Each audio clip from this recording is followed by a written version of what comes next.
In this video, I want to use the Chris Watts case to teach something to you about recognizing weird patterns. Now, the Chris Watts case is about a guy called Chris Watts who killed his family, his children and pregnant wife. Well, I'm not saying this case is a hoax, absolutely not. Bad stuff happens in this world. Unfortunately, fathers or mothers would turn on their family and kill them. That also happens. But there's one thing about this case that's quite weird. And I'm playing a part of the documentary now, and probably you'll figure out what I mean. But I'm gonna give my comments on it, so there you go. The following day, Chris, for some bizarre reason, agreed to be interviewed by two separate news stations where he came across as extremely unimpassioned and detached from the alarming nature of the situation. Like, when I got home yesterday, it was like a ghost town. Like, she wasn't here. Kids weren't here. I have no idea, like, where they went. And right now, You captured what he said? It was like a ghost town. That sounds like witch language to me. But okay, let's continue. K-9 units, the sheriff's department, everybody's like, they're doing their best right now to figure out, like, if they can get a scent. If she wasn't here, like, where did she go? Like, once I got here, it was like, all right, who can I call? I called her 3 times, texted her about 3 times just to say, you know, what's going on? Like, if she's vanished, like, I want her back so bad. I want those kids back so bad. Right now, I don't even want to just, like, throw anything out there, like. Where are the tears? Where are the tears? Where is his concern for his wife, his pregnant wife, and his kids that are missing? I mean, just think about it.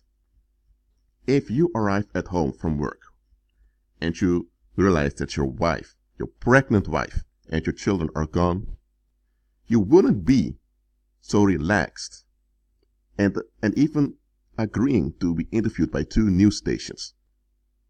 No. The first thing that's on your mind is, I need to find my family. You would have told the media, I don't want to stand in front of a camera. This is something serious. And even if you would agree to an interview, you wouldn't be standing like this, almost smiling in a relaxed fashion, telling about that your wife and kids are gone and you really would want to see them again. That does not add up. The reason I'm showing you this is to highlight the following onto you. When unclean spirits come with counterfeit blessings, there's always something about the context that's an anomaly. Just think about it as follows. You live in a fallen world. Yes. You live in a world where folks don't operate as Christ intended them to operate. You live in a world where most people are in denial. Yes, they are in denial, and this denial enables violence. That's the type of world you're living in. You live in a type of world where many are cowards. In such a world, when anything good happens to one individual, often the others around that individual who received the good tend to ask, why did he receive the good? Why did she receive the good? Why not me? There are times folks rejoice with you when something good happens to you. But often it happens that worldly people turn on you and they want to control the good that happens to you. And the moment they can't control the good that happened to you, you are in trouble. You may even lose your life, because they may lose it against you. That's the type of world you're living in. That's the type of world we're living in at the moment. That's the type of world there is until Christ returns. And Christ even told you that in this world you will have tribulation. Now, if that's the case, that you'll have tribulation, but Christ said, be of good cheer, I've overcome the world, then it cannot be that anything good happens to you and everyone is rejoicing for you. Everyone is talking good about what happens to you. That's good. And it cannot be that you have a season of ease in which everything unfolds easily. No, no, no, no, no. That is not possible in this world. Now, in this documentary, it's called The Case of Chris Watts. You can look it up for yourself on YouTube.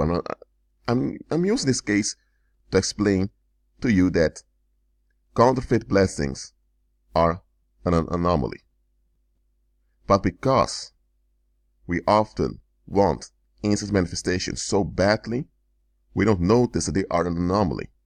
We don't notice they are a trap.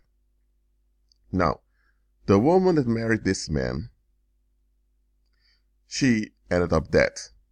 Her unborn child and her kids also. So her meeting this man, falling in love, and going through the honeymoon phase, that was an anomaly in itself. And look at them. He killed his family and he's so relaxed about it. And when the investigators spoke to folks that knew them, a lot of folks were shocked that this guy was capable of committing such a cold-blooded crime. I already told you in previous videos that when everything starts off good, you need to watch out. I'm not saying that something cannot start off good. Things can start off good and you should be happy when things start off good. Things don't always have to be complicated. Just understand, in this fallen world, you can't have everything starting off good. That's not practical for this world. When it happens that everything starts off good, then it is a trap. I'm telling you, it's a trap. Just like this guy lacks the natural emotions concerning the situation, you need to see it as follows. When there's a lack of I don't want to say natural resistance, because their attitude shouldn't be like that, but it's natural for the situation, the condition of this world.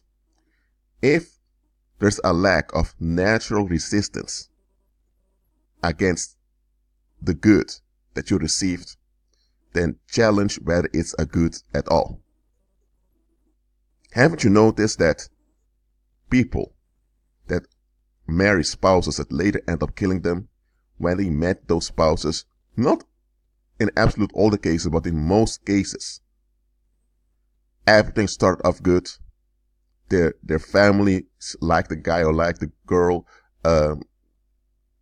They moved in together. The kids came quickly. Things were good at the job. Everything started off good. And later it turned into a disaster. Look, things can start good and remain good. That happens also. But in this world, filled with a lot of envious and jealous people, if there's a lack of worldly resistance against a good that you received, then challenge whether it's a good thing to begin with. Don't get me wrong. Sometimes worldly people will not even notice that something could happen to you if they're too distracted. Okay? And if that's the case, I prefer that. But I'm just being realistic here.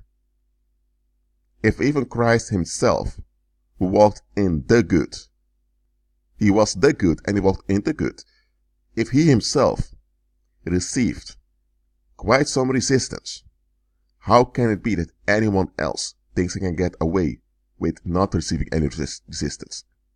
That's not possible. If they despise Christ, they will despise you. If they try to sabotage Christ, they will try to sabotage you. If they wanted to use and exploit Christ, they will do the same with you. If the head of the household, if they had contempt for the head of the household, what do you think they'll do with the members of the household? This video is not about the case of Chris Watts. I'm just showing you,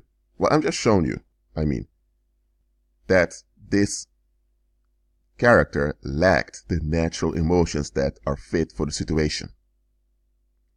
Therefore, whatever's going on around you, if it's something good that happened to someone, or if someone has something good, check the reactions of others. Check the attitude of others. This is a fallen world, remember. If there's a lack of resistance, then probably it's not a good thing to begin with. Well, that's it for now. Keep agreeing with Christ and be at peace.